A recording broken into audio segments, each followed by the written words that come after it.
So, dear students, today we are going to learn numerical on design of slab base. First of all, we will see few previous numericals which are asked in the university question paper.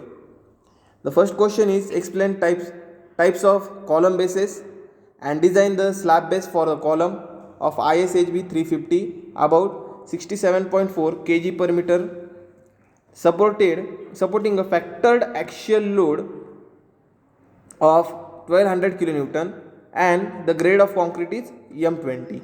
Now if you observe the numerical is asked for the 10 marks. In that 10 marks there are 2 marks for the explanation of the slab bases, that is column bases, that is slab base and gusset base, and remaining 8 to 7 marks are there for the design of the slab base. Now the second numerical is design a gusset base for a column having a load, factored load, and the grade of concrete is given. Then in this question there is no theory, as the design of gusset base is lengthier than that of the slab base.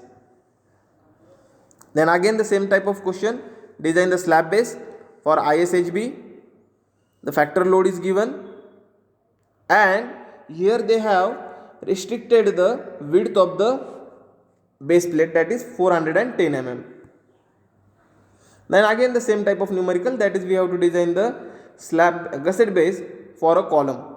Now in the numerical you may observe that the section ISHB is utilized, that is heavy beam section is utilized, because ISMB are utilized for the beam section and ISHB are utilized for the column section.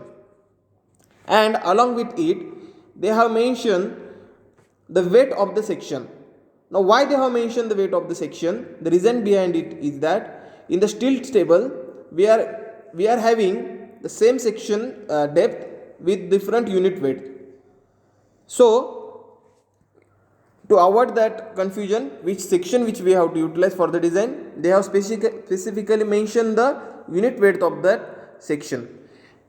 You may observe the same thing in the given numerical only.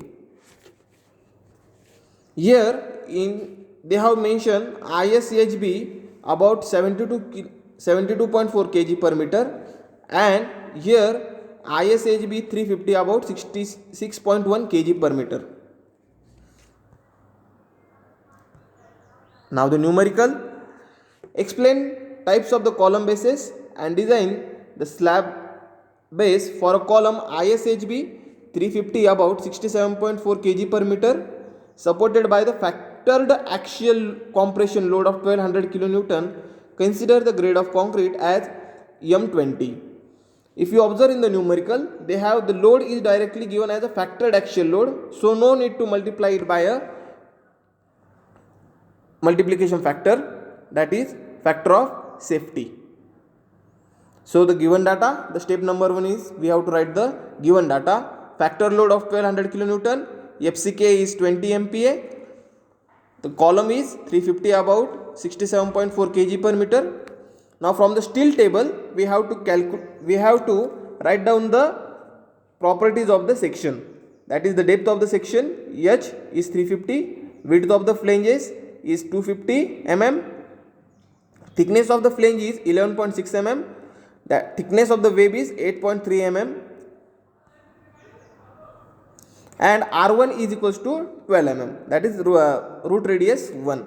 Now solution, the step number 1 is we have to calculate the bearing strength, which is equals to 0.45 FCK, which is equals to 9 MPa. 0.45 into 20, that is grade of the concrete, which is equals to 9 MPa. From that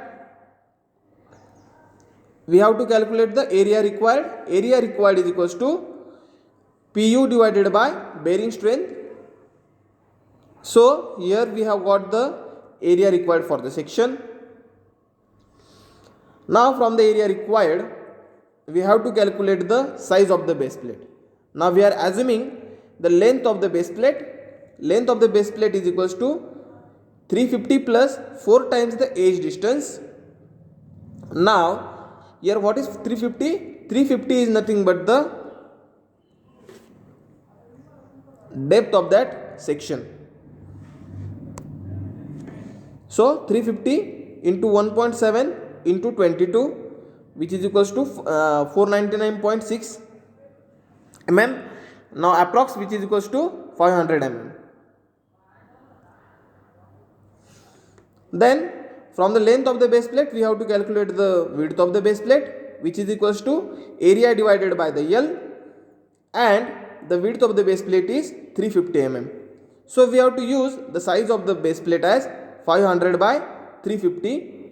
So the area provided is 175,000 mm square. Now we have to calculate the actual pressure on the base plate, which is equals to Pu divided by area provided, which is equals to 6.85 mm, and this pressure, that is actual pressure on the base plate, it should be greater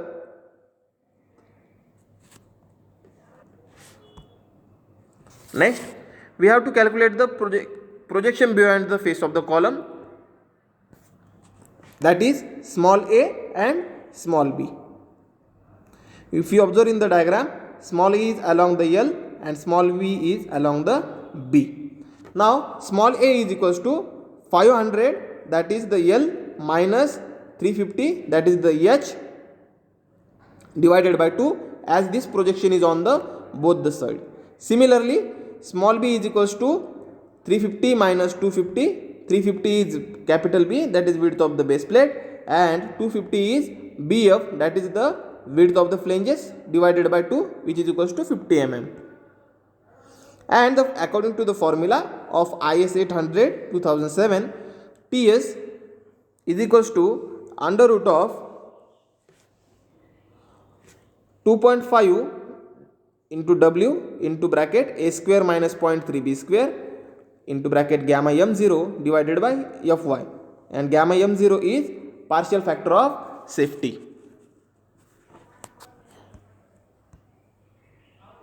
Substituting all these values, that is A, W, small b, gamma m0 and Fy, we get the thickness of the base plate, which is equals to 19.616 mm, and this thickness should be greater than the thickness of the flange. That is the check which we have to provide. Thereafter, we need to write down the size of the base plate, that is equals to 500 by 350 by 20 mm, and we have to utilize M20 anchor bolt at the corner of the plate to embed that base plate into the concrete, so that there will be no movement in the base plate. Now we have to design the connection for the base plate. So here we assume that the partial load transfer, that is 50%, will be passed directly by the bearing and 50% will be registered by the connection. The connection may be bolted connection or a welded connection. So as there is nothing mentioned regarding the connection, we may design the bolted connection or welded connection. So in the numerical, I have decided to design it by the bolted connection. I have assumed 4.6 grade of the bolt connected by a minimum clit angle of 100 by 75 by 10 mm on the both side of the flanges. If you observe in the diagram, this orange part is our column section and green part is nothing but the clit angle. So step number 1, to calculate the VDSB. VDSB is equals to Fu into NN into ANB divided by root 3 gamma MB, where we are designing it for the single shear. So VDSB is equals to 45.27 kilonewton. Thereafter, we need to calculate the VDPB, which is equals to 2.5 kb into D into T into Fu divided by gamma mb. Now, as it is a second part of the numerical, we have to design the connection in the second part. So we may assume the kb as 1 if the numerical is totally based upon the design of connection. That time we need to calculate the kb from the IS code formulas.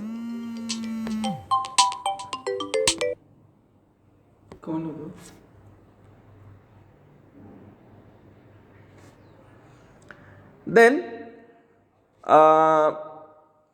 VDPB and VDSB values are 45.27 kilonewton and 205 kilonewton.